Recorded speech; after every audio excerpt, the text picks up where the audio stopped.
Ini kita diminta untuk melakukan login kalau seandainya kita sudah terdaftar sebagai pelanggan. Kalau belum, maka kita harus melakukan pendaftaran. Ini sudah saya bahas ya di sesi sebelum ini.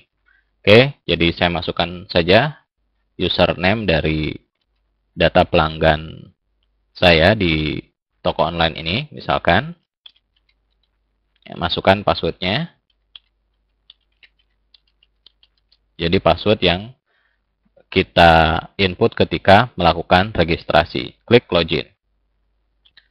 Nah, kali ini sudah masuk dalam tahap awal proses checkout.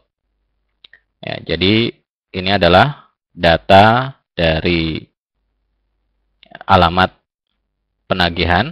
Ya, kalau seandainya ada perubahan, tinggal diklik update address. Ya, misalnya kita ada perubahan alamat email atau nama alamat misalkan berbeda. Ya, kemudian data yang lain kita tinggal ganti, kemudian pilih save. Ya. Nah, kemudian selanjutnya kalau seandainya ya, alamat pengiriman sama seperti alamat penagihan, berarti pilih ini default save as billing. Namun kalau berbeda dengan alamat penagihan, jadi kita harus menginput alamat pengiriman. Ya. Oke, kali ini kita anggap saja alamat pengiriman dan penagihan sama. Jadi pilih ini, klik next. Nah, kali ini ya kita menentukan metode pengirimannya. Apakah akan menggunakan standar shipping, ya totalnya seperti ini. Ini berdasarkan presentasi ya, atau memilih pilihan ini. Ya, jadi ini ya mendeteksinya dari ya, zip code atau kode pos. Karena yang saya masukkan ini adalah kode pos dengan range Bogor, maka ya pilihannya muncul Bogor. Nah, sekarang saya coba kembali ke tahap awal proses checkout ya. Nah, saya akan melakukan update address ya. Misalnya saya ganti kode posnya yang ada pada range Bekasi, misalkan 17413 ya. Saya simpan ya. Nah, selanjutnya misalkan next, maka Anda perhatikan di sini ya pilihannya yang muncul adalah Bekasi. Padahal data kota dari pelanggan ini tertulisnya kan Bogor ya. Jadi inilah salah satu ya kekurangan dari shipping rate yang ada di Peer2Mart ya.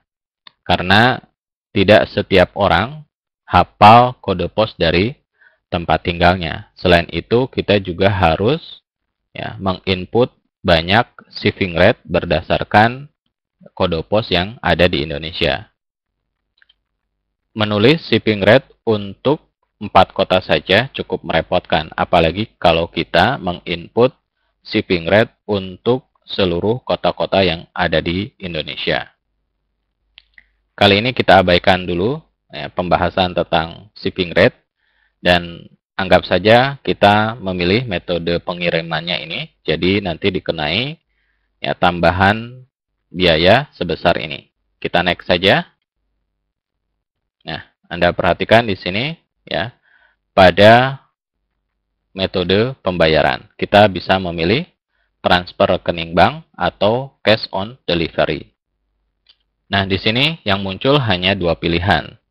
Kenapa? Karena ya, pada kontrol panel Peer2Mart-nya kita hanya memilih 2 metode pembayaran di bagian list payment method.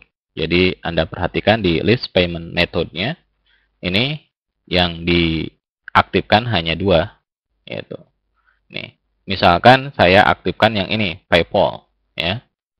Maka nanti di halaman payment method ini ya akan ada 3 pilihan.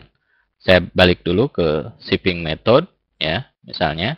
Kemudian ini next lagi. Maka Anda perhatikan di sini ada 3 pilihan ya. kali ini kita nonaktifkan saja ya metode pembayaran untuk PayPal, juga cash on delivery ya kita nonaktifkan saja, jadi hanya pilihan transfer rekening bank. Oke, saya balik ke ship method, kemudian next lagi. Oke. Jadi hanya ada satu pilihan, jadi langsung ke complete order. Kita lihat ya totalnya. Jadi ini detail pembayarannya ya. Kemudian ini adalah biaya pengirimannya, jadi total yang harus dibayar ini. Ya. Kita bisa menuliskan pesannya di sini ya. Misalkan saya menuliskan ya pesan tambahan seperti ini, dikosongkan juga tidak apa-apa ya. Nah, kemudian di sini di return policy ini adalah apa yang kita input di bagian configuration. Jadi kita bisa klik di ya control panel Virtumat-nya.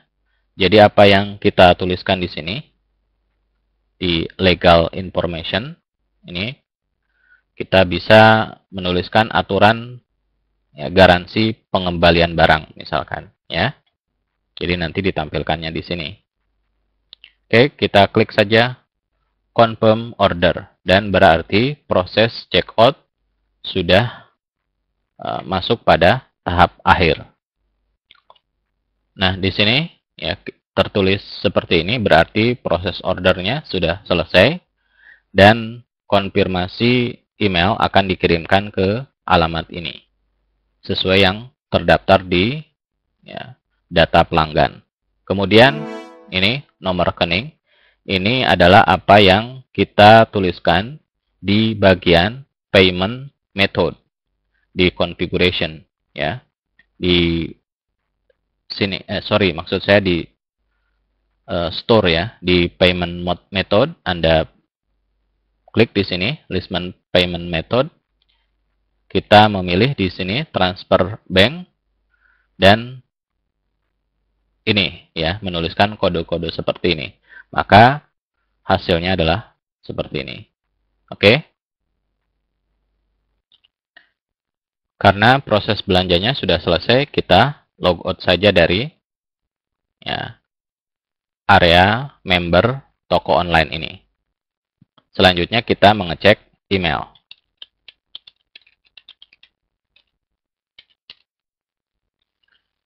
Saya masukkan username dan password dari email Yahoo ini. Ya. Kemudian login dan klik di bagian email masuk atau inbox. Nah, Anda perhatikan di sini ada ya, email dari GPM Shop. Ini adalah ya, email yang merupakan detail order yang baru kita lakukan ya. Ini barang-barang yang kita beli ini ya. Kemudian nanti akan dikirimkannya ke sini. Coba saya cek lagi pada inbox dan di sini juga ada ya email ketika kita melakukan proses registrasi ya. Oke, kali ini saya send out aja. Oke, jadi itu proses check out yang terjadi ketika kita belanja di toko online berbasis Joomla dan Virtumat.